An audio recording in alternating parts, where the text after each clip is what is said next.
today we're going to reset a Ubiquiti access point. So the first thing you want to do is find the little notch, and then I use a paper clip to insert it in, and that'll release the locking clip, and then you can twist this off to get the access point off. So you can see we have ours off, and you see how you push the paper clip up to release that clip. Once you get this down, we need to remove that rubber cover to push in the reset button. So as you can see, there's your reset hole pin.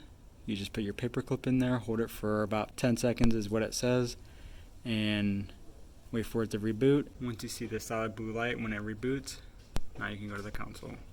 Now when you go in the console, after you factory reset them all, they should be in there to adopt. Once you hit adopt, it's going to be provisioning the access point now to your console.